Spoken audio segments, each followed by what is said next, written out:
they did lose a ton of talent. And I want to start by saying too, like when they first hired Mick Cronin in 2019, I was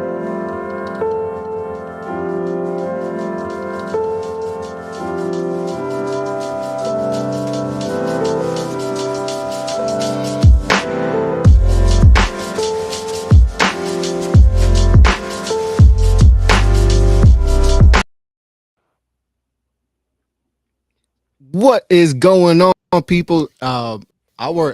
Yes, last night I worked on the intro. I sent it to Kev. I felt like that was a good one, and when he said it was good, I knew it was good. So, that's gonna be the new intro to the Get a Bucket podcast. This is episode 3 of the Get a Bucket podcast with me, your host, Chris LeBron. I host the Off the Ball podcast. I am the owner of Off Ball Network, and I got my co-host with me today for episode 3. My guy Kev, what's going on, brother? Man, I'm glad to be back. College basketball is officially, I believe, 4 days away from today. 4 I'm so days excited, man. away. I've been waiting for this day or for this time for a long time. I think winter's the best time of the year. And I told you before we hopped on, it's been a long week, but like I said, we made it through just like every other week. We're gonna keep pushing, keep persevering, and I can't complain though. But I'm glad to be back, man. Can't wait to get to the rundown today. It's gonna be a good one today. Yes, it is going to be a good one. And as the week goes by, new stuff pops up and new ideas pop up. Like I feel like every time I see a new topic and I'm like, oh, I gotta hit the cat. We gotta talk about this. We gotta talk about that. But in today's episode is brought to you by SeatGeek. SeatGeek is the official partner of the Off the Ball Network. Make sure to go to SeatGeek.com, hit the promo code Off the Ball Network to get $20 off your first purchase. Anything you want to hit, college basketball season's coming up, go get yourself some tickets and get $20 off. Tell them Off the Ball Network sent you. But today's episode is a good one, and I'm very excited to get into this episode. We're going to get into the SEC.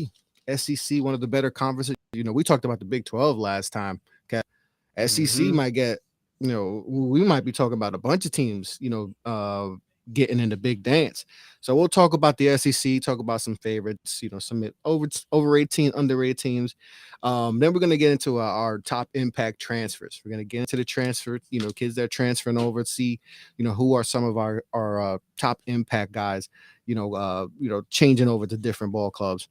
And then we're going to talk about 5 stars, the forgotten 5 stars. We all know about the big names throughout the years that have gone to the pros or are still, at teams doing. But we're going to talk about the guys that have kind of flying under the radar. Either they have transferred over to a different school and see which guys that we feel like can make some impact, in this college basketball season. And then we're going to get into the Baba Miller stuff, his suspension and all that, which is it's kind of wild what happened with that. And then we're going to get over to Overtime Elite. They got some big news coming up. Big media rights news. So, Kevo, let's get right into it. Let's get right into the SEC. SEC, one of the better conferences, Big 12, SECs. Those are probably 2 of the top conferences in the country. And the talent, Kev, the talent in this conference. I mean, we're going to see teams that not even the bottom, even just when, doing my research, even some of the bottom tier teams that they may not have it right now, but they feel like they're on the right track for you. So I did a little kind of like what the consensus is from bottom to top, and it's kind of Georgia, South Carolina, Vanderbilt. It's kind of been those bottom 3. And then you have, people say Mississippi State, LSU, Clemson, Florida in that second tier.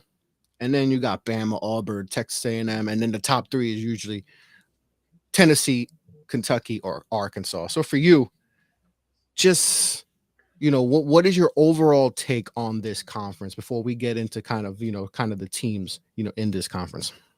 Man, I honestly love what the SEC has done over the past 5-6 years. Like you bring in a big dog, I like to say, and Eric Musselman to Arkansas. I thought that was a great hire. It's clearly paid off. He's been to 2 Elite Eights in back-to-back years. Nate Oates started off really good. They had a great year his first year there. Did some damage. He put Herb Jones into the league. He's had some good guys. Last year they were kind of very up and down, but they're still a solid program. I think Nate Oates is a pretty good coach, even though I'm not in 100% agreement with his philosophy on basketball. I still think he is a good coach regardless. And of course, like Buzz Williams, so we're gonna talk about a little bit. That's one of my favorite coaches in the country, personally. Like I love everything Buzz Williams does. Like from Marquette, what he did at Virginia Tech in a short time there, like that man, he just gets the job done wherever he goes. And he's back home, down there in Texas, at Texas A&M, at College Station. And so like you look at the coach, especially just this past all season too, because Missouri got a new head coach and Dennis Gates, who I like. Yep. Mississippi State, another one, got Chris Jans. You've added some pretty good coaches. Lamont Paris goes from Chattanooga to South Carolina, so he's going to coach Gigi Jackson this year, who's a top-rated prospect. So it's a lot of movement, but I think, especially with this ever-changing college landscape, you can make a case the SEC not only is the best conference, but they have probably the best coaches as well, in my opinion. And I love the Big 12. To me, the Big 12, I'll be honest, SEC fans probably don't want to hear this, but I do think the Big 12 is slightly better, just a little bit better from top to bottom. But the SEC is right there. And, of course, they're only going to add Texas, with Chris Beard, and then Oklahoma with Porter Moser, who's been kind of, whatever so far, but we'll give him time to figure it out. But all in all, this is a talented league. It's got some of the best coaches in the world in it. It's got some of the best players in the world that have come through it within, I won't even say within, forever, honestly. Like a lot of talent comes and goes through the SEC, excuse me. And so I love it. Like you can make a case that it is the best conference. I wouldn't be mad if someone said it personally, but this is a great conference, man. I love everything they've done with it. Yeah, and like you said, top to bottom, like it's the coaching is, is really good, and like you said, I want to start off with that bottom tier, and the South Carolina, the Georgia, Vandy. Vandy obviously got Stackhouse. They lost Yep. Scottie Pippen Jr. last year, but it seems like he's made some gradual improvement at Vandy. But Vandy's, and you hear some rumors that he may be on. I feel like Vandy's a tough job because Very just tough. the academic standards they have, like Exactly. it's really, and people don't understand that when you talk about like Duke, Vandy, Stanford, a lot of those, top institutions, Notre Dame, like it's tough for Mhm. those schools to recruit. We see a lot of, especially like Duke football, we see like it's tough. Obviously the basketball, but like it's tough to get those, and they finally feel like they come around and all that. But we've seen with Stanford, like Stanford hasn't made the tournament. They've made the tournament, I think, once since like what, 08 or 09? Something like that, yeah. Yeah, and like they may be able to get back this year with Harrison Ingram coming back, but like it's tough, and I just hope they give him more of a chance. I hope they don't pull the plug on Jerry, because it feels like they little progress, Yeah. maybe not to what they want. And he's entering what, year 4 there. But I just hope they express a little bit more patience with him. It feels like he does have the program going in the right direction, but I just hope they express a little bit more patience, at Vandy, because it's like I said, it's tough. It's tough to recruit there, especially in the SEC.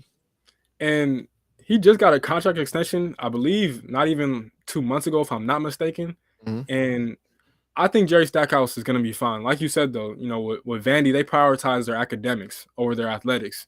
And Yes. it's only a few schools in the country that still do that nowadays. Like you mentioned Stanford. Of course, you got Cal Berkeley. Michigan used to be kind of like that too, but they do what they do, and they kind of make it work somehow, some way. But Vandy is a tough job, and I believe in Jerry Stackhouse. I'm not too worried about him at all. He's had good players. You mentioned Scottie Pippen Jr. Dylan DeSutte left the program. He's at Texas now, but all in all, I think, like you said, give Jerry Stackhouse some time. It's a tough job. I think that's exactly what they're doing. And if you give him a couple more years, I think he could have them as just like what they should be, a solid mid-tier SEC program. Yeah. And so I hope he continues to stay there and continue to build that program. South Carolina, for many, have them as the bottom of the SEC. Life with Frank Martin. They made not too long ago, Kev, they Final were in the four. lead. They beat my Blue Devils. And you would think, okay, they're on the rise. They finally, but another program that is really tough to recruit. But Mhm.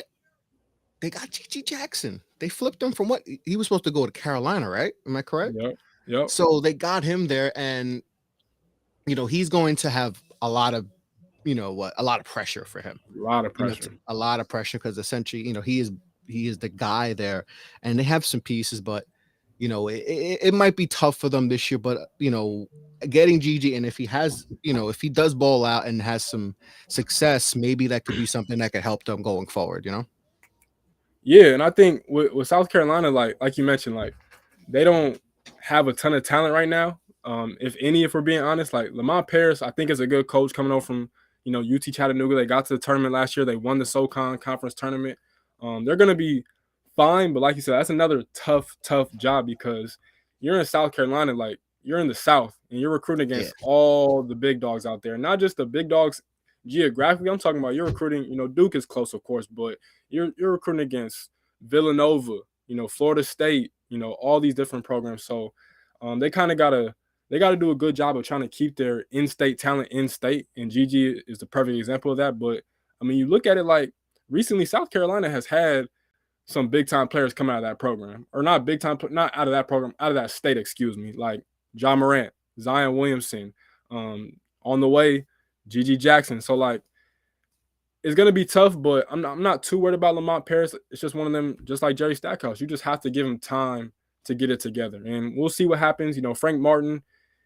It was just, I think time had just run its course. I don't think he was necessarily terrible because we yeah. mentioned he was in the Final Four in 2016. That's hard to do. If you got a coach Mhm. that can get that program to a Final Four, you keep him for as long as possible. I just think it was one of those instances where it just ran its course and it was better for both them to go their separate directions. And Frank Martin got a good job at UMass, and so South Carolina this year, I kind of worry about it because I want the best for Gigi Jackson, and I don't think that was necessarily the best situation for him to Mhm. boost his draft stock going to the NBA. But I mean, I think he knows what he signed for, and he's gonna have to make the most of his opportunities. And like we mentioned, the SEC is a tough league, but Gigi Jackson can just manage to just be able to just stabilize his draft stock where it's at now. He should be straight, and that should be the main thing. Aside from building a culture for South Carolina this year. Yeah, and we'll see how that goes. Frank Martin, I think they only made the tournament that one time. When they made it to when they wound up beating Duke and all that. So, Frank Martin can be really tough on play. We saw that at K State. He's a real tough coach and all that. But let's see if change works. Let's see if change work. And then we got Georgia. Mike White takes over. He comes over from Florida, has success at Mhm. Florida. So he takes over a program it's been tough for Georgia, man. Let's even when they had Anthony Edwards, and I mean it's been tough. I mean, you would think a program, and we talked about this briefly last time. Programs that like have like elite football programs, and you see them struggle so mightily in other sports, and especially in basketball. And for Mhm. Georgia, it's been a while since they have last year was a train wreck, and it's been tough. But Mike White takes over. Like I said, has success at over at Florida. Just any thoughts on Georgia and your feelings for them?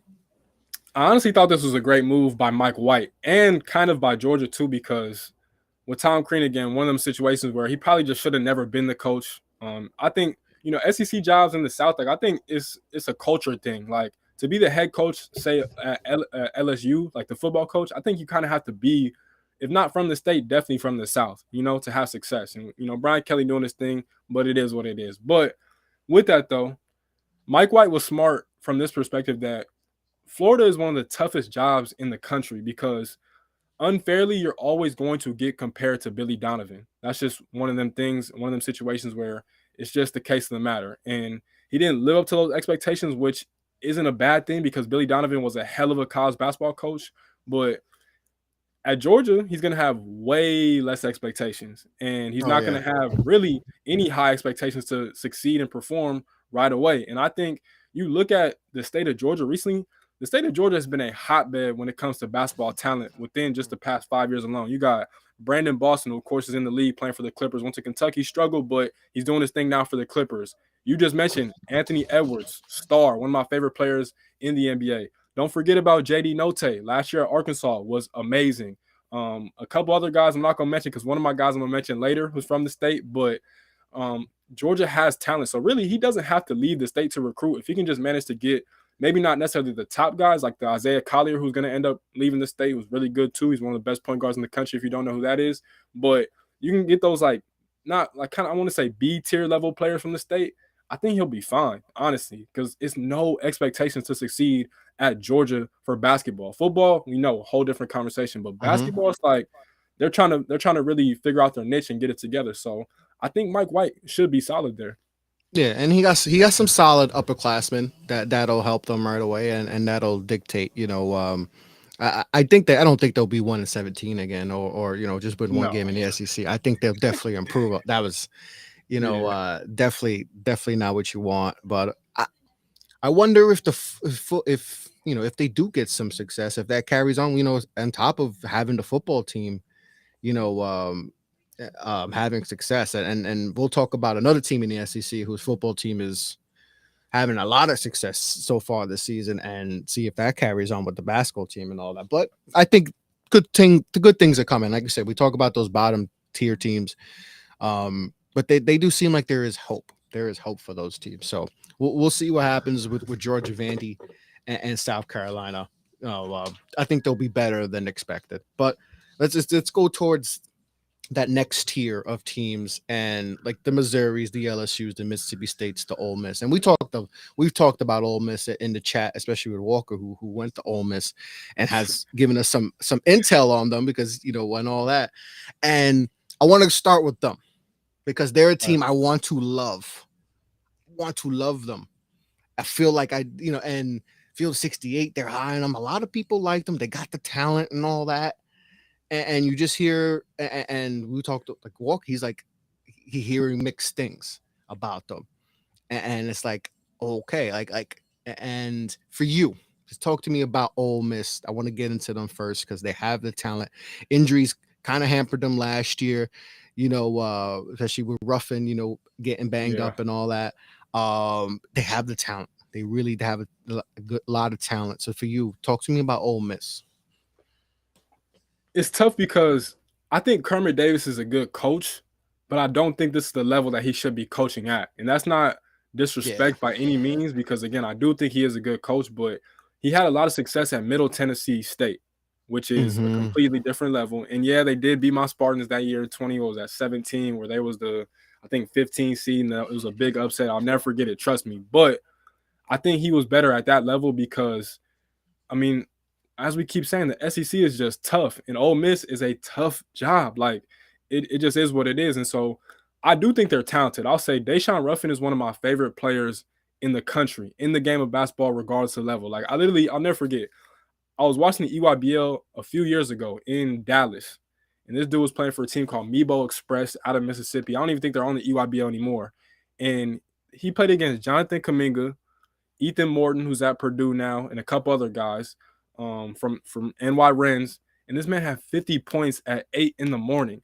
It was one of the best EYBL performances I've ever seen in my life. And that's when I knew, like, oh, yeah, he's built different. And he was on pace to go for like 40 last year in the game at LSU before he got hurt. People forget that. Like, that dude, he's like that. I think he's only like maybe 5'7". He's probably a little bit shorter than that. Like, he can go. Like, go. He's gonna if he as long as he's healthy, he honestly could make a case, depending on how much success they have, to being first team all SEC this year. That's how good he is. And so I'm interested with the roster. Matthew Morrell, knockdown shooter. He should only get better and better. A sleeper is James White. Shout out to my guy Ramon. He's hot. That's one of his friends.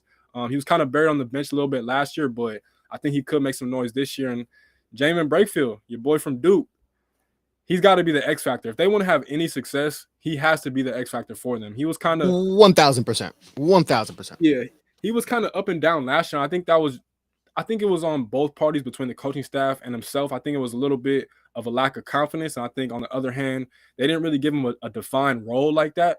And he couldn't really figure out his niche. And I think this year it should just be simple that he's the glue guy. He makes everything go together. For him and this team to be at their best versions of themselves, it all depends on Jamin Brakefield just being consistent. And like you said, health, but that goes for any team in the country. That just goes for sports in general. But I like the talent on this team. I just personally, I don't see it. I'll be honest with you guys. I just don't see it. Like you said, I want to believe in them, Yep. but me personally, I just can't do it. As much as I love Deshaun Ruffin, I can't do it. Yeah. And that's why I have them like eighth in my predictions. And I wanted to put them like fifth or sixth, but it's just a lot of uncertainty, a lot of uncertainty. And like you said, with Brakefield, I remember watching this dude. Obviously me being a Duke fan, and he committed to Duke, so I watched a lot of his stuff on the high school circuit. I remember him going against Jalen Green, and we know Jalen Green. Mm-hmm. He's in the league. He's with Houston, and he got hot, and he's going at it with him. And that was like the moment I was like, oh, okay, and he was kind of one of the under the radar, pick prospects, recruits that we got, and it was like, okay, oh, we got something. And you saw some flashes at Duke, and like you say, kind of got lost in the shuffle with Ole Miss and all that. Just the confidence. I think that's the key, because you hear a lot of people say he's playing slow. And when you hear that, especially when you saw him in high school, he wasn't playing slow. He was yamming on Yeah, people and stuff like so you know it's there. And that whenever you hear player playing slow, it's up there. It's mental. So he's a key, because if he breaks out, which we would like to see, we hope to see, then this Ole Miss team, 100%. can go far and all that, because like I said, they got the pieces and all that. They have everything you want, to have success, in the SEC and be a tourney team. We're rough and Merle, all that, and so they have all the pieces and all that. So I want to like them so much more, but I gotta have them in that middle of that pack. I just have to have him in the middle of the pack right now until they show me something. But this Ole Miss team's very intriguing. But need to see how we got to be healthy. These guys need to step up and play up to their star rating, if you want to say that, and ball out. So with interesting team. I want to talk about LSU. Mm-hmm. LSU, there's a lot of new pieces there. A lot of new pieces. They went through a lot last year, with Coach Will Wade and everything that happened last year, and so a lot of turnover uh, with that. So just for you, they got a lot of good transfers coming in. So that's the key. They hit the transfer portal hard, and brought in some real good players. KJ Williams, is a bulldozer down low and all that. So for you, just give me your thoughts on LSU. I like them. I know there's a lot of new pieces, and that's sometimes a recipe for maybe some early season struggles, but I still like the way this. I still like this LSU team, and Matt McMahon, what he's going to be building there, and I think he's going to be building something really solid there. So for you, give me your thoughts on LSU. Honestly, I think this is one of the biggest sleeper teams, not just in the SEC, but in the entire country. Because Matt McMahon, of course, comes over from Murray State. He coached John Morant during his time there, got to the NCAA tournament, got an NCAA tournament win Yes. and against Marquette. And I look at this LSU program. Yeah, Will Wade has brought in the talent. He's had some success, but it was just so much off the court stuff that just kind of hovered over that, and he could never escape it. And it was only a matter of time until they parted ways and decided to fire him. And so they finally did that. And I think Matt McMahon is a great hire. Like, honestly, out of all the new hires, I think him and probably Dennis Gates at Missouri are probably going to have the most success out of this new crop of talent that the SEC just brought in. But sticking with LSU, I love this team. Like you said, they're going to have some challenges because there's so many moving parts.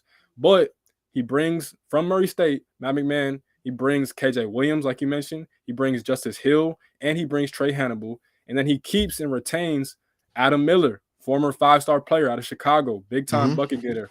Tore his ACL last year, was kind of up and down, started off at Illinois, and now And he he's was going to back. transfer, right? Yeah. He was in the transfer portal. So there was, Yep. and like I said, he tore his ACL before he even got to play.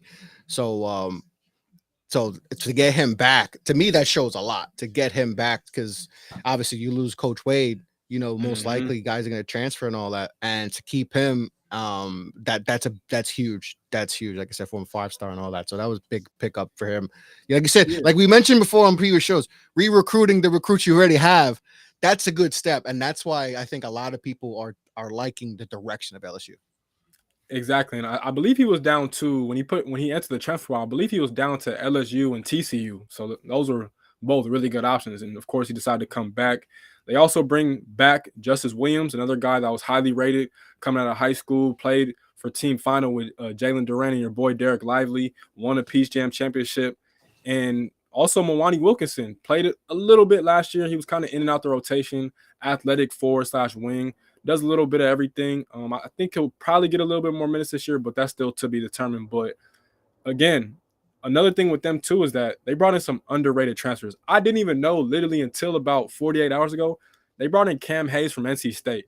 And Cam Hayes, another guy that had a shaky year last year trying to get his, footing together and trying to kind of find his niche in college basketball, playing next to a great guard at NC State and Terquavion Smith. He's Mm-hmm. going to be good. He's going to be really good for them, I believe. Just give us some time for him to kind of figure out and adjust, going from the ACC to the SEC. And then the freshmen that they bring in, I know we're going to talk about them. We give a lot of love to that Arkansas class that's coming in this year. Mm-hmm. But LSU has two of the most underrated freshmen in the country that I think are both stars in the making, not just at this level, but potentially in the NBA too. The first one is Tyrell Ward. He's from the district. Shout out to the DMV. He's from the nation's capital, Mm-hmm. Washington, D.C. Played at DeMatha. If you don't know, DeMatha's put out numerous of thousands of NFL players, NBA players of all different sports. Victor Oladipo, Markel Fultz, just to name a few for the recent young folks out there. But out of DeMatha, 6'2" guard, can score from anywhere, got that one dribble pull up. He's just wired to go. He defends at a high level. I've heard he's had a great summer there. And then another guy, and actually with Tyrell too, real quickly, he was actually originally committed to Xavier. And he decided to decommit because, of course, they had that coaching change going from Travis Steele to now Sean Miller. So he left, and now he's at LSU. And then same case for the other freshman, Jalen Reed, big time player, righty. He's a 6'10" point forward.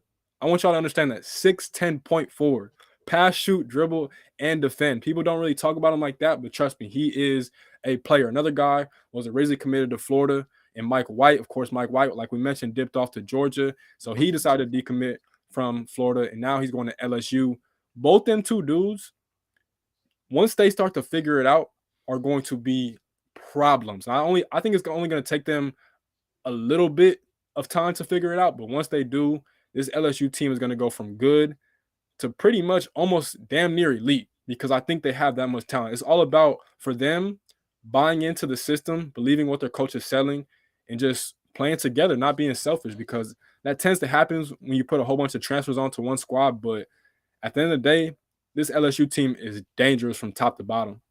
Yeah, they're definitely on the way up. I know, like I mentioned before, coaching changes and all the chaos that happened there, and literally bringing up legit a whole new team. Essentially, you're pretty much bringing out a whole new team, and especially in college basketball, that could be tough. But it definitely seems like Coach McMahon. Feels like he brought in the right guys. Just so I was watching SEC Media Day, I think last week or 2 weeks ago, whenever it was, and it just seems like he has this team in order. The players seem like they're buying in, and that definitely bodes well for them going forward. So I think LSU's got the ship right back, and I think they'll be solid, and wouldn't be surprised if we're talking about them in the tournament and all that. All right, let's talk about obviously, and another theme of the SEC is coaching changes. There's a lot of new coaching changes, and like I said, we just talked about LSU. So let's get into these two teams. Let's go to Missouri and let's go about Mississippi State. A lot of changes in them. Missouri, for you, new coach Dennis Gates coming in. Cleveland State brought in some of his guys too, and that's going to be a trend too. Guys are going to new places, bringing in their guys that they're familiar with. So they can have that comfortability and all that. But for you, talk to me about Missouri. Talked about Mississippi State. Chris Jans takes over there too. So let's talk about those two clubs, and then we'll get to the big boys of the SEC. Yeah, it's not really too much to say. I think both these cases are just that you got to give them time to lay their foundation, build the culture, get their players in, and just give them time. I like both of these hires. Chris Jans, of course, just got a win last year in the NCAA tournament at New Mexico State, which is historically been one of the best mid-major schools in the country and really a stopgap type of job, or not a stopgap, but a job that propels you to get these high major jobs. And they should be fine. Give them some time. I mean, they have DJ Jeffries, forgotten 5-star right there. Yeah. From the state, was at Memphis, and now he's been there for the past couple years now. So I think this is a team you can't look too much into them. Just give them some time down the line. It should be a solid program. Missouri, however, I love the Dennis Gates hire a lot too. Just as much I love the Matt McMahon hire at LSU because, and Chris Jans is a good hire too for Mississippi State fans, by the way, too. But Dennis Gates, not only did he have success at Cleveland State, for those of y'all that don't know, Cleveland State is literally, no offense to them, one of the worst Division I programs in the country, and he had success there. That's hard to do, like super hard to do. So if you can have success there, I'm saying I believe you can have success anywhere. And so for Dennis Gates, he gets Isaiah Mosley, one of the best guards in the country, coming over from Missouri State to the bigger school in the state of Missouri. He's going to be good. And they don't have a ton of talent around him, but they kind of filled it up with some transfers. But Isaiah Mosley's a stud. I think he could keep you in a lot of games on any given night. And so they should be competitive. I just think, again, the SEC is so tough that they're just going to be a bottom tier team. But for both these schools, give it time, have faith. I think both these schools made the right hires, with Missouri getting Dennis Gates and Mississippi State getting Chris James. And he brought in 5 transfers who averaged more than 10 points a game. So a good way to start off, guys who can get you a bucket at least, so that and then especially getting 2 of his guys, a couple of his guys from where he came from to help him out and get that comfortability with them. So, they probably not a tournament team, but on their way up, it looks like. All right, let's get into that, the next tier. And that's that Florida, Texas A&M, Bama, Auburn, those 4 clubs.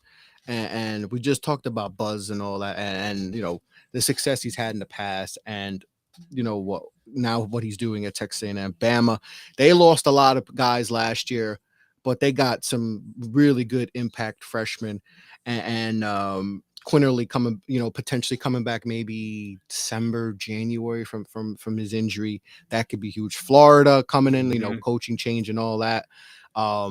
They got some guys in there, a good club going there. And what was the other team? And Auburn. Auburn lost a lot of guys too, but still, they have a good foundation there. They lost a lot of guys, like they lost, inside, outside presence and all that. So let's go through those 4 teams. And who out of that bunch do you trust the most? Man, between them 4, you said Auburn, Alabama, Florida, and A&M. I'm gonna go A&M, man. Agree.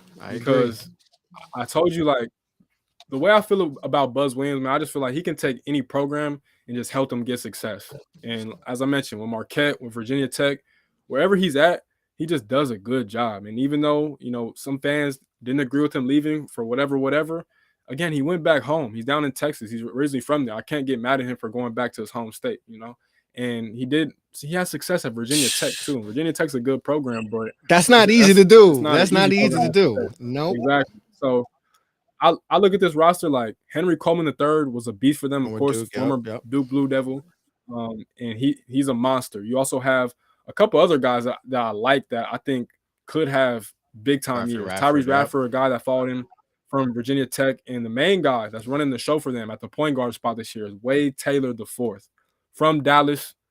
Big time player, tough as hell, knows exactly what Buzz is trying to do, plays defense, never quits, always competing, 24/7, just foot on the gas type player. Like that's the type of coach that's the type of player you would love to coach if you're a coach. And so I love A&M, man. I really do. I think this team is highly slept on. I would not be surprised whatsoever if they finish top 3 in this conference because they are that good. And, with the other teams like Bama, I mentioned Nate Oates is a good coach. I just don't agree with that live with the 3, die with the 3 philosophy. I just don't. They have good players. Namari Burnett coming off that ACL injury. You get Mark Sears coming off, from Ohio.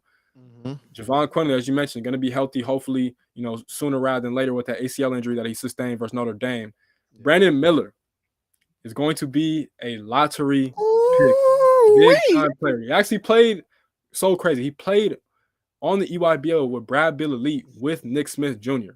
Imagine those 2. We're going to talk about Nick Smith in a minute, but Brandon Miller, man, 6'9". He's kind of skinny. He looks skinny as you don't know what. Like, when you look at him, you wouldn't even believe he's as good as he is. But he is a tough shot maker from all 3 levels. That's why he's going to be a lottery pick this next NBA draft. He is the goods, and y'all just got to wait and see to watch him play. If you haven't, you're going to be in for a show. That dude's a big-time player. So Alabama should be good. Again, I just don't agree with the philosophy that Nate Oates lives with, and that's just me personally. Auburn, they lose a lot of talent, man. You lose Jabari Smith, who was amazing for them last year. You lose Walker Kessler, who was a big-time rim presence. But That might be the biggest. I know Jabari yeah, Smith. That's a big loss. Like number 3 pick in the draft, but losing Walker Kessler. I mean, he was blocking hmm everything last year. yeah, and you bring in Janai Broom from Morehead State, who should be solid for them. I think he should be. He shouldn't. He's not going to replace the production of Walker Kessler, but I think he could be solid and kind of make up for that gigantic loss in Walker Kessler. But my thing with them is that kind of like Nate Oates, it's almost like Bruce Pearl gives a little bit too much freedom to his guards. And back when he had Jared Harper and Bruce Brown, that was fine because those guys were good enough. They took him to a Final Four. Now you have Wendell Green and Katie Johnson, and both those guys can kind of just be sporadic, and you just never know what you're going to fully get from them, especially when they're taking 35-foot threes that are just out of Yeah, nowhere NBA range, and you're just like questioning what's going on. So it's a small backcourt too. exactly. And I'm hoping that for them, if Allen Flanagan can bounce back and have the year that he had 2 years ago, that would be Mhm. big for them because he tore his Achilles. That's a tough injury to bounce back from. He was Very up and tough. down last year, but he's good. And I think if he can get back a little bit to that level, he'd be a big time piece for them. But the guard play is too suspect to me, so I just can't put my faith in them just yet. Yeah, and they may be my overrated team of the conference. I just Mhm. I think losing Walker Kessler is massive, and um, trying to fill in. They don't have anyone that's going to be able to fill in that role and altering shots. And Jabari, what he did too, like on both ends of the ball, it is a huge loss. Um, so what about Florida? Obviously, Florida coming Mhm. in, new coach and all that. It's still got some good pieces. Will Richard, Kyle Lofton's there. Just talk to me about Florida and how do you feel about I feel like they're one of those teams that people are kind of trying to figure out Yep. in this conference. Some people like them, some people don't. So just give me your thoughts on Florida and how do you feel about them? I love the roster just as much as I love LSU's roster, but I want y'all to edit this clip, put it on wax. I'm saying it now. I'm not a believer in Todd Golden, man. If I'm being honest with you, I know, he's kind of like that new up and coming guy that everybody kind of just loves in the coaching industry and in the media Mhm. and different things like that. And he did have success at San Francisco. He got San Francisco to the NCAA tournament last year. That's not easy whatsoever. I don't want to discredit him at all by Mhm. any means because that's tough. I know he is a good coach. I just think, as I mentioned earlier, Florida is one of the best jobs and toughest jobs in all of college basketball. And it's high expectations there. You're always going to get consistently compared to Billy Donovan. And Yeah. for better or for worse, that's just the case of the matter. And so I think the roster is amazing. Kawasi Reeves, big time player, 6'6" sophomore, had an amazing freshman year. He should only get better and better in his sophomore year. Colin Castleton, I think averaged 16 and 9 last year. It's honestly crazy how his career has panned out Something. because as a Michigan State fan, when he was at Michigan, I believe for his first 2 years, Yep. to me, he was terrible. Terrible. Like I thought every time he was on the court, I was like, man, put him in a ball screen and attack him. But the adjustment and the improvement and the development in his game after leaving Michigan and going to Florida has been tremendous. And he's one of the best bigs in this conference. If it wasn't for Oscar Sheba, he's probably the best big in this conference this year. Mhm. And he should only get better. I think he can literally average 17 and 10 this year easily. He's going to be a monster. So you have those two. Kyle Lofton, as you mentioned, experienced point guard, played for Mark Schmidt at St. Bonaventure, another really good, mid-major program where he had a ton of success. He should be steady. Just got to figure out his coach exactly, what he wants from him, what Todd Golden wants, and what he's trying to put onto the court. But he's a big-time player, big-time point guard, should have a ton of success. Will Richard is a name that I want a lot of people to remember because I did watch him in high school a little bit unintentionally, but I didn't even watch him last year at Belmont. Casey Alexander has a great program in the OVC, which is, coincidentally in the same conference as Murray State. And Will Richard had a ton of success. 6'4" shooting guard, athletic, can get to the rim at will, can score from pretty much everywhere on the floor, just plays the right way, defends his butt off, knows how to play passing lanes and get easy steals for dunks.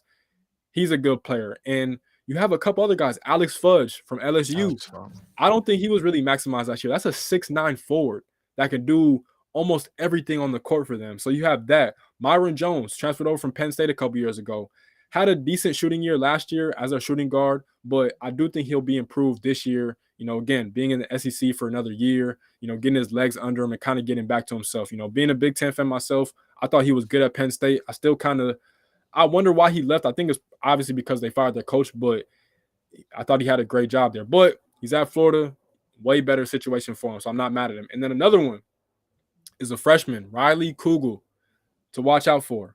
Mm-hmm. I personally have watched him only a little bit, but when you hear a lot of people talk about him in the summer that he's had, it's been a lot of rave reviews and positive reviews about Riley Kugel. So that's just another name to monitor too. But all in all, like this Florida team has it, man. I'm not gonna lie. I'm suspect on Todd Golden. As much as I want to believe in him, like everybody else does, I'm still kind of questionable on it. Because again, Florida's a tough job. It's not even against him. It's a tough job. But the roster on paper, you can make a case. If you had any other coach, this is an Elite Eight squad.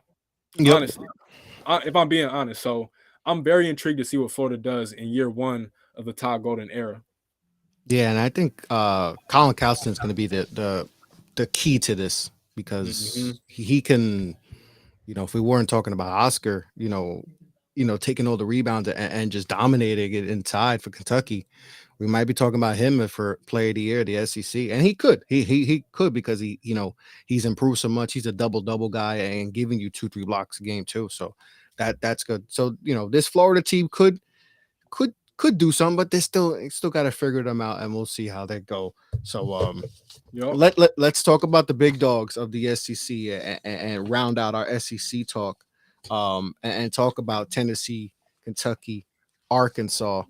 The top 3 teams in this conference by most people.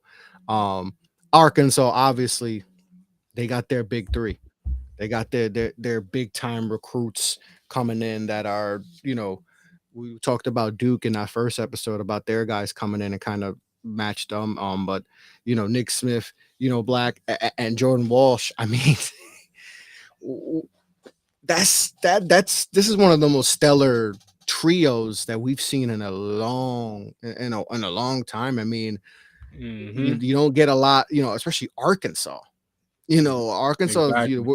If we hear Duke getting this, we hear Kentucky getting those trios of freshmen, 5-star freshmen. But for Arkansas, I mean, and you kind of talked about Arkansas before. So just let's get into them and dive into them because they're one of the most intriguing. A lot of people are picking them to come out the SEC, be a potential 1-2 seed, get to the Final Four and all that because of the freshmen. So just for you, do you buy in to Arkansas potentially being a Final Four team with these freshmen? Now we've seen this before. Freshman teams with all the talent not get it done. But some people are saying this is a different because these 3 guys are unique in each way. They have all 3 blends of what you need in a team. Size. You got guys who could, passing and all that. So for you, should we buy into the Arkansas hype? I'm gonna say yes, and it's because to me, if y'all don't know, Eric Musselman is one of my favorite coaches in the country. And I honestly think you can make a case that he is the best coach in the country. Like between him, Scott Drew, Kelvin Sampson, and of course, Bill Self at Kansas, those are the 4 best coaches in the country to me. And Eric Musselman, I think, again, you can make the case that he is. And with this team, I think Nick Smith, again, he should be a top 5 pick, shooting guard, does it all. Like he can score any which way. 1 dribble pull-ups, catch and shoot, get into the lane and dunk on you. He got the floater game. He can make passes. He defends. He competes. Like I love everything about that dude. He's that dude, and he is a special player. I think Moses Moody probably is going to have a better single season at Arkansas than Nick Smith does this year. But I think down the line, Nick Smith's going to be the better NBA player, if that makes sense. And yeah, I get you.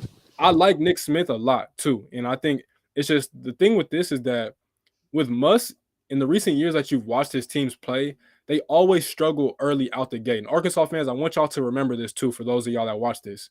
Y'all are going to struggle early in the gate because it's so many moving pieces. The only real returner to this team is Devontae Devo Davis, who is the key to this team, by the way, too. 6'4", off guard, defends, play makes. Only 2 players are returning from this their Elite 8 team from last year.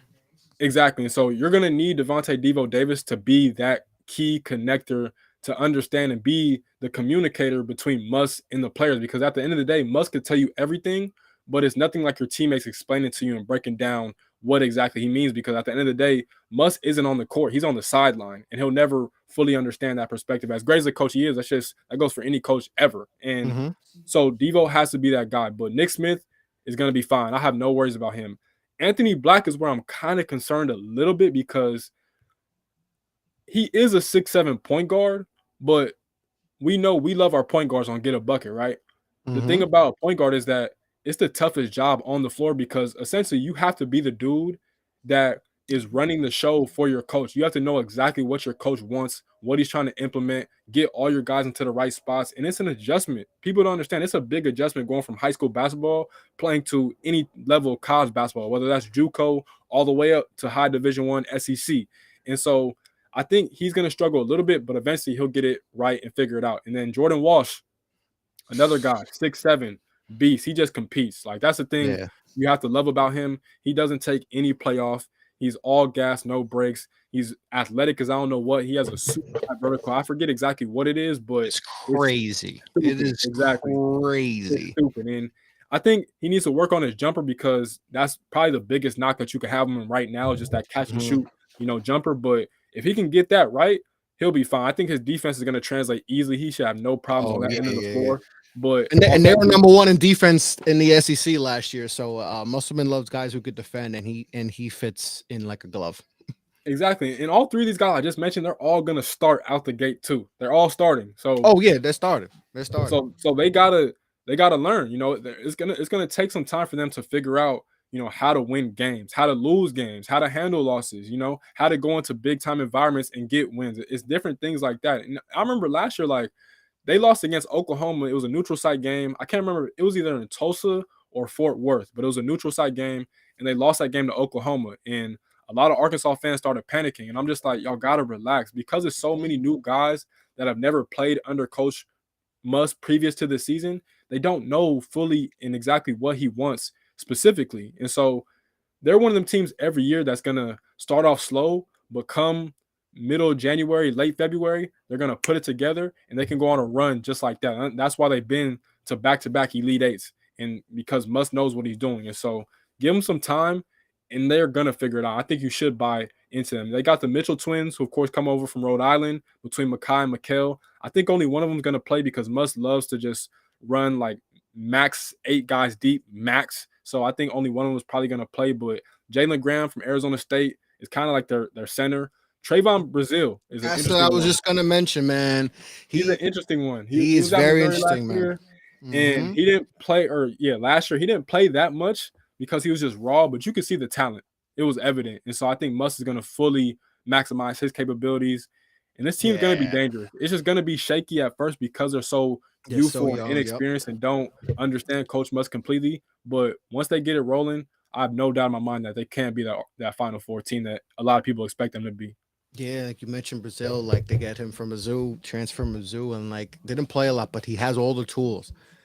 And if Yep. Musselman gets him going, he might be the most important piece, one of the most important pieces, because he can potentially have shot block. I mean, he has like a crazy with 7'1", 7'2" wingspan, crazy, something like that. So Mm-hmm. the potential, and he could, rim runner, that's gonna make life easy for Anthony Black, at the point spots, that he might, like you said, he has a tough job, but he also can have like I wouldn't be surprised if he's in in the top of the assists because he has those guys in the wings with Nick Smith, and Brazil and Walsh. Like he has guys that you Mm-hmm. could just all right, that guy. It might be really fun. It might be an easier transition where if this was another situation where you don't have those other guys, those other wings and a big like that, might be tougher. So, but the ceiling for this team It's crazy. is crazy. It's national championship, right? Like Mm-hmm. they can, like you would not be surprised if they do win the national championship because they've have so much success previously, and just bringing in this recruiting class. and some potential guys that could break out. And if those guys break out, they can do something special. But we got to see how they gel, because at the end of the day, they are freshmen still, and we have seen hyped freshmen not be able to translate quick into the college game. We know how the college game is so much Yeah. different, than high school and all that. So they're fun. I'm buying into, bro. I'm buying into the. I love Duke. I like these three better. Oh, I sorry. don't think that's crazy to say. I don't think that's I crazy. like these three freshmen better than Duke's big three. It just these three, not just at the next level. I know a lot of people project these three higher at the next level than Duke's big guys, but I don't know. I think they make more of an impact, and I think especially with having Coach Musselman, I trust him more. So I think special things going on at Arkansas. So they're going to be really fun to watch. They're going to be really fun to watch. All right, let's talk about the Volunteers. Good things are happening in Tennessee, Kev. Not just, campus is hot right now. You got the number one team in the country in football. You got a basketball team that people are projecting possibly getting to the Final Four and all that. You got a lot, good things happening in Tennessee. Coach Barnes got them going, so for you, Tennessee, how are we feeling about Tennessee coming into this year? Some people have them favored to win it over Kentucky and Arkansas, so give me your thoughts on the Volunteers. Man, they lose Kennedy Chandler. They lose John Fulkerson. Kennedy Chandler was last year. He was pretty much the majority of their offense, and rightfully so. He was that good. He could get into the lane at will. He was fast as I don't know what. He was short, so he had that leverage down low. But this team is really good, man. And I watched them this past weekend. They had that exhibition game versus Gonzaga. I actually paid that $10 to watch that game for reasons I still don't know, but that's another story for another day. But they got a lot of pieces. And it was moments last season where Zakai Ziegler, who's from Long Island, New York, shout out to Long Island, he was better than Kennedy Chandler. That's not a knock. That just shows you how good Zakai Ziegler actually is. And you can tell in that scrimmage, he's gaining confidence. Another guy, he's super small. He's quick. He defends his butt off. He can guard multiple positions just because he's tough and he has effort. He puts in a ton of effort into what he does. And he can run the show for them, and he's going to run the show for them. And you can also rely upon him to get buckets when needed to. Like, he's a true, pure point guard. I love everything about him. Olivier Kamwa down low should be a big-time presence for them, as long as Plazic, both of those guys are trees down there, can block shots. Grown men, been in college for a few years now, big body, so they got that front court solidified. Julian Phillips, big-time freshman, 6'9". Oh, yeah. Kind of looked timid in the game against Gonzaga, rightfully so. It's a big-time opponent. It's your first real action in college basketball, but give him some time. He's another one of these, guys that are potentially one and done, big-time freshmen in this conference that could have a major impact on his team and should have a major impact on this team because he's that good and talented and really special. Like, Julian Phillips is a hell of a player, and for Tennessee to get a talent like him, you got to maximize him while he's there. So, all in all, like, I like this. Tyreek Key's another one. He's going to be their sixth man, transferred over from Indiana State. He was giving Gonzaga buckets. I had never seen him play before, but he had all the confidence in the world, and he had a green light to just light up Gonzaga. He did that, and he ran with it. And, like, they have it. And shout out to my guy, Jemai Meshack from the IE, went to Etowanda, big-time program out there in the Inland Empire. But they just have a whole bunch of dudes that defend. And Tennessee's always tough under Rick Barnes. They defend their butts off. They win the rebounding battle for, majority of their games. This team, like, honestly, I don't even want to admit this because I do not like Tennessee, but I'm being honest. This could be the team that breaks through and gets them to their first Final Four, if I'm being honest. Like, because of that experience, they can. And they could win the SEC again. They won the SEC tournament last year, but they can win it with this team, and they can win it all, as much as I hate to admit that. Like, they can. A lot of talent team. They're bringing back four starters, 60% of their offense come back, and they got Santiago. That's gonna be, Santiago. I mean, he can shoot that thing. He's special. And then the former, we got a segment. We're gonna talk about 5 stars. Josiah Jordan James, guy who could defend and Mhm. all that. So they got a good balance. They got a veteran team mixed with some good, like you said, Julian Phillips. Was a top 10 recruit. That Barnes picked up. Has talent, so they got a good blend, and so they could really do some things. Santiago Vescovi, breaking records and all that. Yep. So and he like I said, he could shoot a thing. So he's gonna be big and should have an all SEC first team season again and all that. So he's gonna be key for them and all that. But yeah, they have the balance. They balance. Got that vet presence along with some good youngins. That's a good recipe, and we'll see if they can match with the football team. We're gonna see.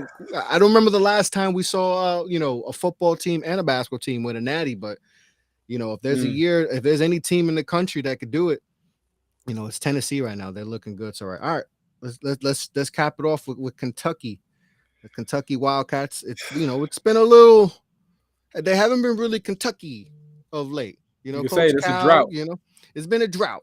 They've had some they've had some down seasons and all that, but it feels like they might be coming back. These next couple recruiting classes are they're good to say the least. They're good to say the least. But Coach Cal and the company, obviously Austin's coming back, play of the year, 17 and 15. I Insane. mean, it's unreal what he's done, and he's just such a good kid too. Like he just came back, put his name in the draft potentially, but came back. And it's coming back, and they got a lot of talent. But they also have a lot of talent that kind of underwhelmed, to say the least, Mhm. right? And to say the least, they got a lot of guys who have underwhelmed and all that. So for you, just give me your thoughts on Kentucky and all that, and do they break through? That last year we know what happened. St. Peter's came in, and surprise shocked the world and beat them, 15 beating the 2. So just give me your thoughts on Kentucky. I'll start off by saying that this is going to be a huge year for John Calipari. It's going to be a big Yes. year because, as you mentioned, 2021, RPT Clark, of course, always and forever, rest in peace. But Yes. it was a tumultuous year. It was a terrible year, and people, obviously, for obvious reasons, don't even want to reflect on that. And then you follow up missing the NCAA tournament, coming right back, and then getting eliminated in the first round to St. Peter's. Yeah. And at Kentucky, you just can't do that. Like Mm-mm. it's pretty much the highest job in all of college basketball you can make the case for, and they need it. And on top of that, you're bringing back the National Player of the Year, who you just mentioned averaged 17 and 15. So the expectations, whether people like it or not, for John Calipari this year are through the roof and damn near to outer space Yep. because he has to. This is a year you like. My thing with them is that with Calipari and Kentucky, like it's no excuse for you not to make the Elite Eight every 3 years. Every 3 years, No. I think that's a reasonable expectation in my opinion. I think that's fair. Mm. And I look at this roster like you got Oscar, Severe Wheeler. Not a huge fan of his game, but he is a winner. He has led the Mm-hmm. SEC in assists multiple times. He defends his butt off and he plays hard. Jacob Toppin is the most important player on this team. Of course, younger Mm-hmm. brother of Obi Toppin. Of course, they both got the genes of their pops, super bouncy and Oh, athletic. that's an And understatement, bro. They just jump out of the damn gym, man. Those genes they got in the top of family, man. It's crazy. and for him to take that next step, he just has to make shots and he has to Yeah. understand shot selection and shot quality, most importantly, because he kind of forced some shots last year, but he's the guy that he kind of has to be that do it all Swiss Army knife type of player for them. That guy that just is Mr. Versatile, defends the other team's best players, can rebound sometimes when Oscar doesn't get the boards, and scores when need to. And I think he can. I think he's gonna take that leap that a lot of Kentucky fans believe he is gonna take, and I have no doubt in my mind that he should take it. Damian Collins, another guy from Former Texas, 5 star. Former 5 star, former man. 5 star, he was just too skinny, too raw last year to really get any big time minutes like that. But I think this is one of them cases where you've seen a lot of guys stay another year in college, Ben Matherin, Jaden Ivey, Keegan Murray, just to name a few, and go on and be lottery picks. Now, am I saying Damian Collins is going to be a lottery pick? No, but I do think he's going to be a first round pick regardless. And he could be a guy that is one of the better shot blockers in the entire SEC and maybe even in the entire country. He can rebound his butt off. He can stretch the floor a little bit. And it's funny, he actually played on the same AAU team as Trey Alexander, Team Griffin for Creighton. And they actually had KJ Adams too at Kansas. So that was a stacked team. And Bajani Cortez, of course, at Oklahoma too as well. So he played on the stacked team, which means he knows how to play his role and he knows how to maximize his role. So I think Damian Collins should have a good year. Antonio Reeves. Yep. He's the guy that they were missing last year, because when you look at last year's team, you had Severe, excuse me, but he doesn't really stretch the floor. You had Kellen Grady. He was a shooter, but couldn't really do anything else. And then the wings were kind of meh last year. And Antonio Reeves can get a bucket. Now, he is coming over from Illinois State, and that's a big jump going from Illinois State to Kentucky, but he is a huge and big time bucket getter. And I mean that. And he's going to be a big time player for them, I believe, this season. CJ Frederick came over from Iowa a year ago, missed the entire past season last year because of a major injury. He's kind of had some health concerns. Again, coming from the Big Ten, I've watched him a lot. But another guy like Kellen Grady last year, he can knock down shots. And he's an experienced college basketball player. He's been through the highs and the lows, the ebbs and the flows, all of that, the ups and the downs. He's a player for them. I think he's going to be able to knock down a lot of shots because defenses are going to crash and collide on Oscar Tshiebwe. And so he's going to have a lot of easy opportunities. To me, the most important thing, and I got to say this, as much as I like Severe Wheeler, and I said I'm not a big-time fan of his game, but he is valuable. But I think for this Kentucky team to be the best possible versions of themselves and get to the Final Four, I think Kason Wallace has to be the starting point guard. And Kason Wallace, McDonald's All-American, Jordan Brand Classic All-American, all them different things, all the accolades from the DFW. This guy is it. This is one of them guys, again, if you're a coach, you would love to coach a guy like Kason Wallace because he plays hard as hell. He defends. His hands are always active. He's always getting steals, whether it's in the passing lanes or just ripping guys straight up. He can score a lot. He loves that mid-range game. He can get to the rack and finish with either hand at the rim. And he's a leader. And I think, again, for Kentucky to be at their best, he needs to be that point guard. Severe Wheeler is good. I don't want to make it seem like he's not good at all, but I just think Kason Wallace at 6'5", he's a physically imposing player. And so I like this Kentucky team, man. I'm not going to lie. I didn't even mention Chris Livingston with Oak Hill. Adu Thero is another guy. Forgive me if I'm not pronouncing that right, but he kind of reclassed and came in from Pennsylvania. So I like this team. And again, like, this is a huge season for John Calipari. And if he doesn't maximize it, I don't think they're necessarily going to be saying, oh, he's going to get fired, but his seat might get a little warm. That's all I'm going to say. I mean, they have experience, right? You got the experience. Wheeler, Wallace, Toppin, Oscar. You got the experience. You got, Collins should be better than last year. Minutes wasn't there and didn't play well.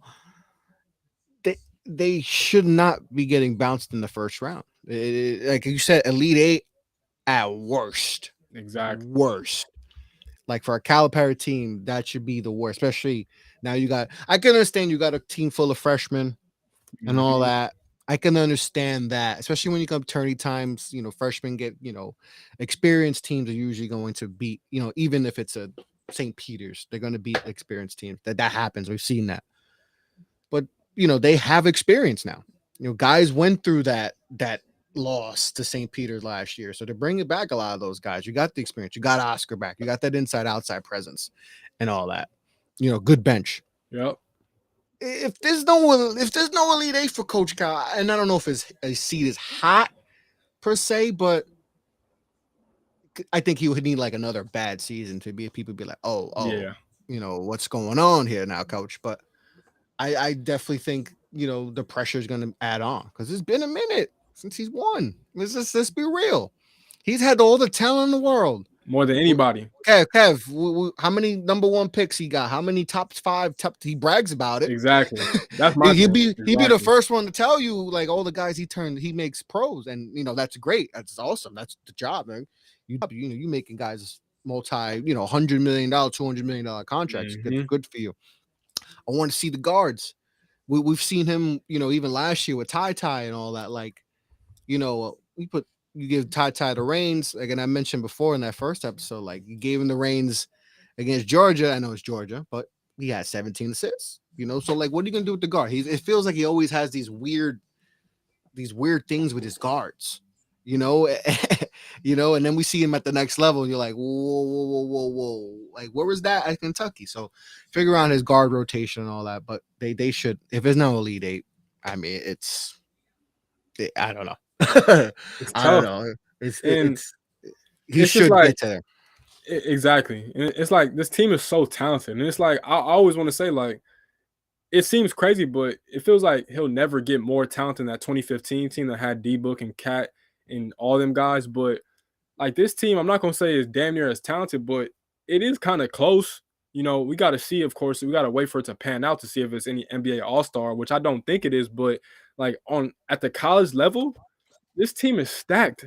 And again, you're bringing back the National Player of the Year. How many guys can bring back the National Player of the Year? I think I seen a stat the other day that the last time a team brought back the National Player of the Year, it was Tyler Hansborough at Yeah, USC. you're right. You're right. I heard someone say that on, I forgot where I was reading or listening, and someone had said that's the last time. And what was Tyler Hansbrough? What, 2008? Around, it feels like around that time, right? Seven. Exactly. So a minute ago, not a long time ago, Yeah, but a minute it ago. was. Yeah, I was in high. I think I was in high school. Yeah, Tyler Hansbrough. That's my number one most hated, most hated. Right? Yeah, Tyler is the most hated. My head. I couldn't stand. Oh man, we could do a whole show on Tyler Hansbrough. I can't stand his ass.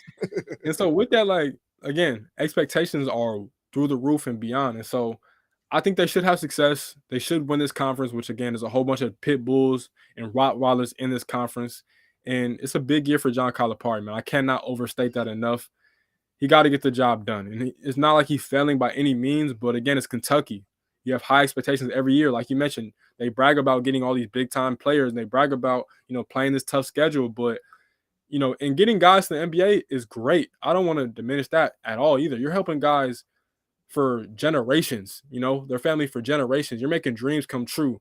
But at the same time, you're coaching in college. And Mhm. I know it's a group, not only in Lexington, but worldwide, that are diehard college basketball fans that want to see you have that success in the tournament. And so I believe in Kentucky. I think this is going to be a huge year for them, and I can't wait to watch Oscar Sheba in a few days because that man is a beast. Anybody that's a fan of the game should enjoy him while he's here because he's a rare player. And let's just see what they do this year, man. Yeah, they're big shoes, and we'll see what happens. But Coach goes the last time, 2012, last time he won a national championship was with Anthony Davis and all that. 2012. That's 10 years, man. We're going on 10 Mhm. years. Come on, Coach. Like you said, you got older, and these next few years are going to be huge for him because the recruiting classes he's got coming in. I mean, he's got some dogs coming in. So we'll see what happens, but that's going to end it for our SEC talk. And the SEC so good that we probably went a little bit longer than we expected. So we won't go in as deep with our other topics and all that. But SEC, man, it's how many teams you think could possibly get in? Arkansas, Let's see, one. Kentucky, Tennessee, Florida, LSU. Give I me a think that dark horse. Give me a dark horse team you think can possibly sneak in. like we said earlier, I want to believe in Ole Miss so I bad. know. I know. I want to Um, say Ole Miss. I want to. I'm gonna go. I think I'm gonna go Ole Miss, man. But I might go Yeah. LSU at the same time. But I think LSU is probably gonna make it comfortably. But I'm gonna just say Ole Miss again. I don't believe in Kermit Davis like that. But I just think the talent, as long as it's healthy, again, I can't overstate that either. Like as long as it's healthy, there's no reason for them not to be a tournament team. No reason whatsoever. So I'm gonna say Ole Miss down there in Oxford. I agree. I agree. I think Ole Miss can definitely be a sleeper team, and possibly even better because they have the talent. Just got to put it all together, stay healthy, and all that.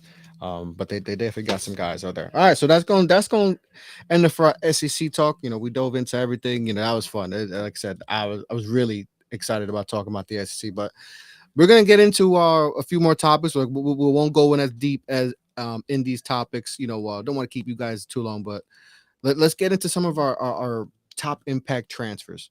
So just for you, give me round me out a few names that you're liking that you feel like can make do some damage in their new home.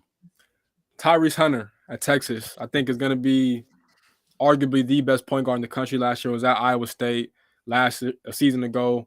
playing for Coach Otzelberger, decided to transfer in conference in the Big 12 to the Longhorns and Chris Beard. To me, next to Marcus Carr, I think they need to give him the ball more because he deserves it. I just think he's better, and I think he's going to be a hell of an NBA player. He's only maybe 6'1". He's probably closer to 6 feet, but he's a dog. Has 7 threes in the game against LSU in the NCAA tournament. Got to the Sweet 16, led them to the Sweet 16. He's going to be amazing.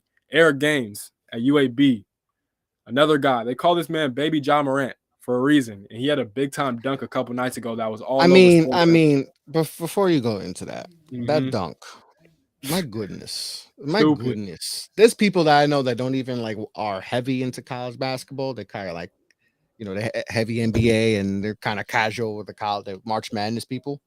They were like, yo, who is that? Tell me about him. I was like, yo, that was UAB, man.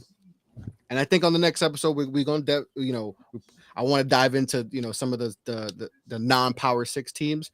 But UAB.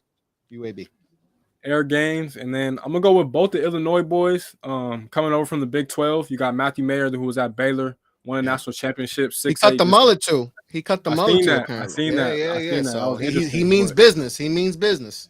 Yeah, even though they say mullet is like a party, whatever that saying is, party in the back, whatever. But you cut the mullet off. I'm taking you serious, man.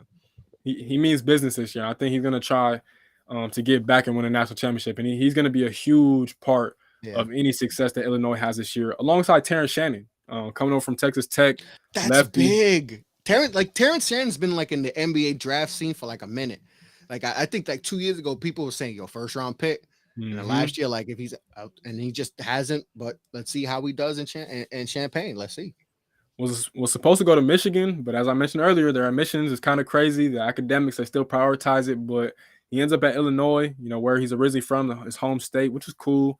And another guy just like Matthew Mayer, both are going to have success. And my last one is Casey and Defo, the star for that St. Peter's team that went to the Elite Eight this past season, going to Seton Hall, following his coach, Shaheen Holloway. Again, another guy that just plays so hard, man. He just never gives up. He's involved in every play, whether it's off the ball or on the ball. He just has that type of impact. And I look at the Seton Hall team, like their front court is so deep between Trey Jackson, Alexi Yetna, and Tyree Samuel. Casey and Defo is kind of like the only traditional big, and he's going to make an immediate impact because he's probably the best defensive player out of all those guys that I just named. So watch out for him, playing out there in South Orange, New Jersey. Okay, so I got two. I'm gonna shoot you. Nigel Pack going from K-State to Miami. There's a reason why Miami is getting a lot of love. I had him with Isaiah Wong. I mean, that's I can't wait to watch them. Yep. That's gonna be Nigel Pack was Big 12 and all that. He's a bucket. And then Bayer Shireman, going to Creighton from South Dakota State. I mean, he's another reason why people are so high on Creighton. Another guy, he was in the NBA draft scene. People were talking about him, and now that at Creighton, he has a chance to really skyrocket. And he's another one who's a sniper, and that's why we're really bullish on Creighton. So those are two guys I think are going to make some major impacts this year for two teams that are, especially in Creighton, that we think can possibly sneak in and be a Final Four team. In Miami, they did work last year. You added Pack to that. Miami's another team in the ACC that people are really talking that. Hey, can they win? Can they compete with, not just forget Duke, Carolina? Who everyone think is, so those are a couple, Florida State and all that. And so those are a couple of impact freshmen I like. And, we'll see how they do, but I think they're going to make major impacts for Miami and Creighton.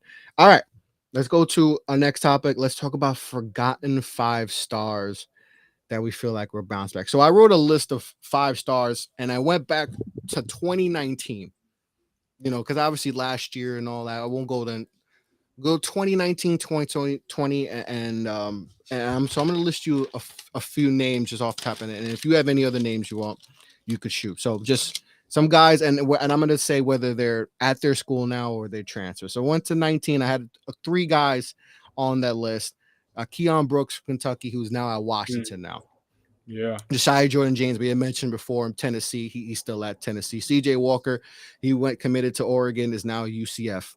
So those are 3 guys from 19. Then I had 20. I got Musa Sisa Memphis. He's now That was one of mine. Oklahoma State. Bryce Thompson, Kansas, is now Oklahoma. That's why people like Another one Oklahoma of State. mine. Those are two transfers. Mhm. You know. And let's not forget about this. This guy is probably a guy that is one of the most touted players ever. Amani Bates.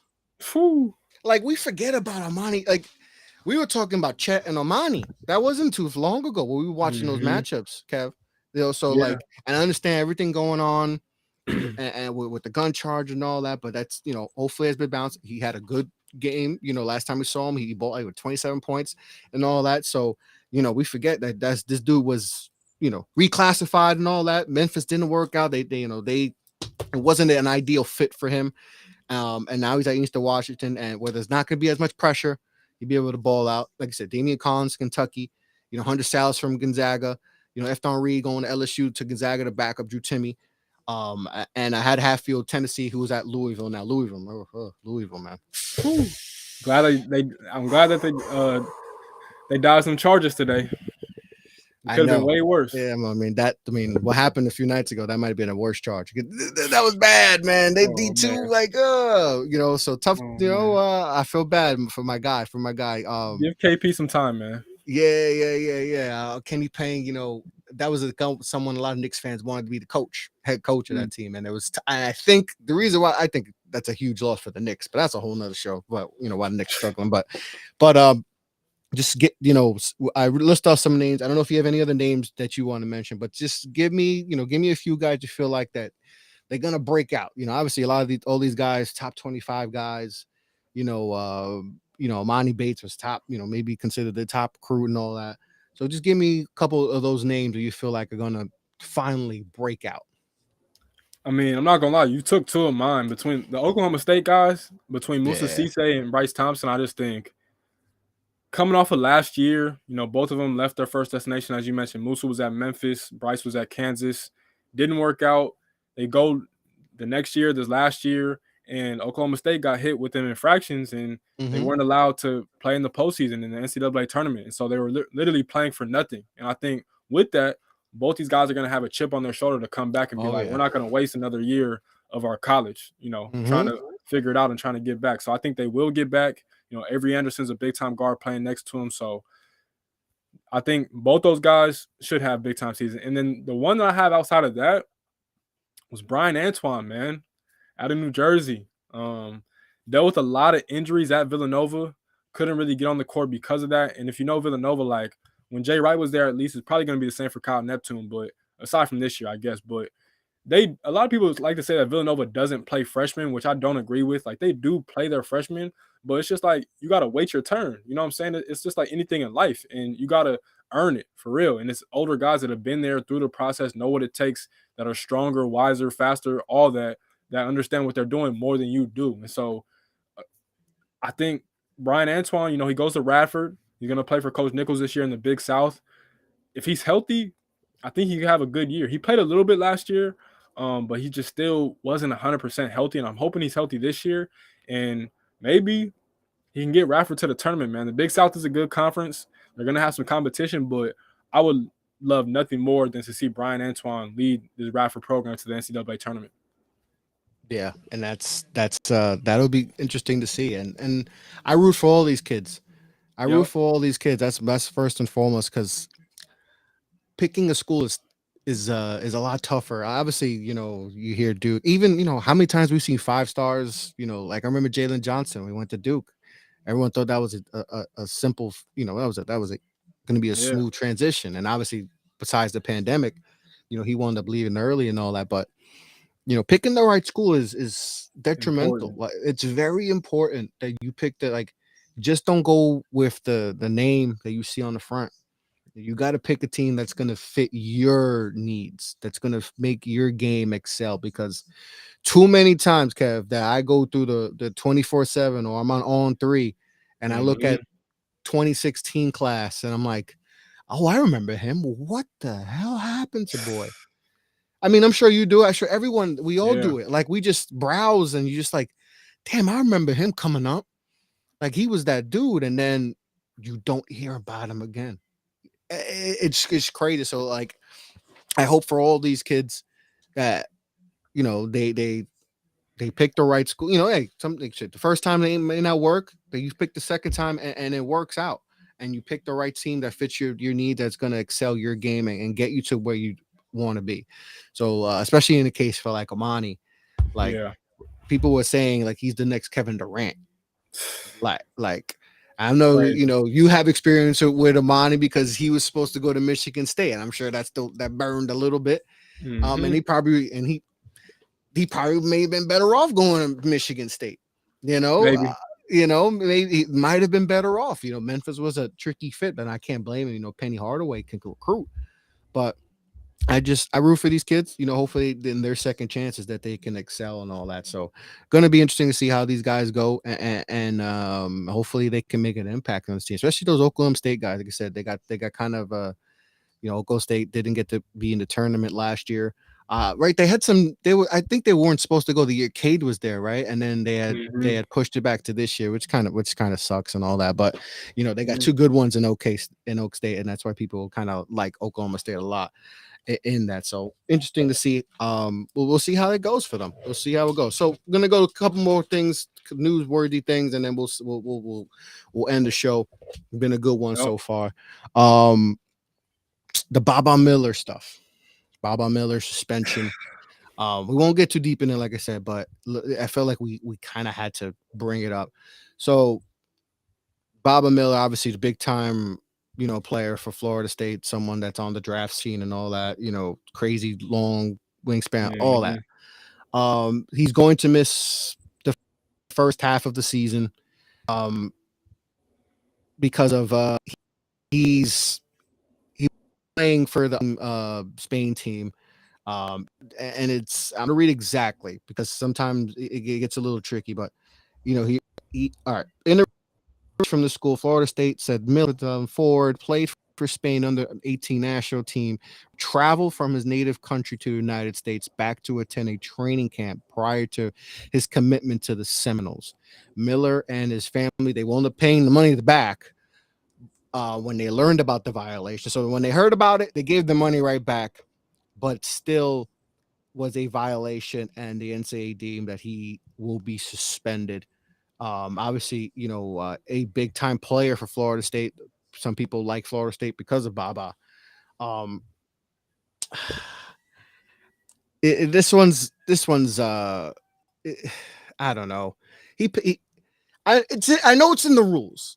I know it's in the rules, but he paid it back right away, and we've seen with all the NIL and all that. Guys can, I don't know. It just feels like it's I don't know. The NCAA is at trying to at its worst right now. Well, just give me your thoughts on the whole Baba stuff. My thing with it is that I know you said it's in the rules, but let's be honest, most of us don't know the rules like that. That's what I was And gonna say next. What are the rules? Especially though, like exactly. what are the I never heard of that rule that you can't accept money that because you're not because you're from a different. It's like I think it's kind of stemmed because he's not from here. So Yep. that's kind of how he got screwed because if he was, from the States, that probably doesn't. I don't know. It's just it's very confusing this whole situation. But it And sucks. He's that's missing half the season, and that's gonna hurt Florida State. a lot. And that's what I'm saying is like we're Americans and we barely know the rules. So what are we expecting someone from Spain to know the rules? How are we expecting them to know the rules? And so that's Exactly. my thing is like the NCAA have these rules and they enforce them, but we don't really know them like that. I know these different schools have these compliance departments that are supposed to do their research and different things like that on this, but he literally, as you mentioned, went to a camp, got paid or was given money to get there and get back and make it through that time. And then he got back. They figured out it was a violation, and they paid it right back. And they take away half of his season. Half of his season.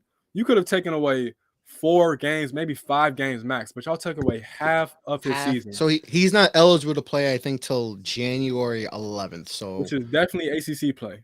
this is definitely a ACC play. And now you have like a little. Now he's gonna have to hear things once he goes to the draft when they go to the Mm-hmm. combine because teams are gonna bring that up. Well, what happened? Yep. Why did you do that? And now he's missing tape on his when he goes to pros. So he's missing a whole bunch of games and all that, So I just think it's a stupid situation. NCAA is just, I don't know. He repaid it right away, right? So I just feel like a couple games. You want to suspend them because it's the Max. rent rules, couple games, but like just, I mean, come on, that till January Ridiculous. 11th, like that's ridiculous. It's missing a few months of the season. That's crazy. And That. that's I don't even want to talk about this too longer, but it's just like that's the only bad part about covering college sports is that the NCAA is Mm-hmm. just so wishy-washy. It's just so pick and choose, and it's like they just need to get a whole different staff or whatever, whole different circulation of Mm-hmm. people in there to really tear it down and start from the bottom from scratch and then figure it out from there. Because right now, I just don't like this, and they need to just be better because this suspension should not have happened. Yeah, it shouldn't have happened. So, you know, it's unfortunate. It's unfortunate for Baba. So, so January 11th, I believe, is the next time we'll get to see him play. All right, OTA news. Overtime Elite gets a huge deal, massive media rights deal with Amazon Prime, which is absolutely massive. I mean, they've come a long way, man. They've come a long way. Now they're going to be, which I'm assuming they're going to get a bunch of games on Amazon Prime, which is pretty cool because there's a lot of people who find it tough to watch Overtime Elite games. Mhm. If it's not on YouTube and all that, but now if you have Amazon Prime, you just put that on and then you get to watch it. So I think that's great exposure for them because they have a lot of talent. I mean, we know, they got the twins that are potentially top 5 picks potentially come up in the draft and on, and they got a lot more guys that are probably league bound in OTE. And it just seems like the growth of that league is really taking off. At first, people were like, okay, how's the competition and all that? Because we know it's great that there's another league, but the competition, it may hurt some guys actually because they're not playing against the elite of the elites, you know. But they've definitely made a lot of strides and improved this program. So, what's your thoughts on Overtime Elite getting this Amazon deal? I'm not gonna lie, when it first came out, I wasn't really a fan of Overtime Elite, but then as I started to really sit down and let it sink in my mind, like it's needed because outside of college, what's the other outlet for kids that don't want to go to college but do want to pursue the NBA?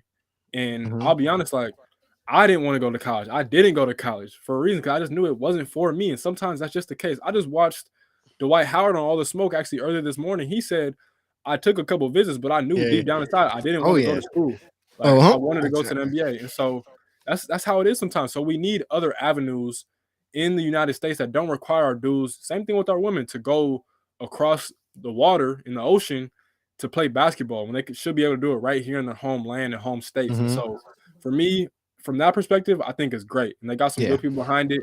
Corey Frazier really tied in. Kevin Ollie, of course, former NBA player himself, national Mm-hmm. championship coach winning in college. So I think it should only get better and better. Getting Rob Dillingham is huge. This Amazon deal is huge. It's only going to build the league and it's only going to make it more attractive for those dudes that know that they're pretty much almost NBA ready. It just needs a little bit more time, but they've got the players. Again, you add in Rob Dillingham. You got Yeah. Amon and Asar Thompson. You got Jay-Z and Gortman, who was actually coincidentally committed to Florida State before he ended up going to Overtime Elite. But they have the players, Jakai Howard, another one. So they got the players, man. So I'm very excited to see how they keep building it and keep expanding.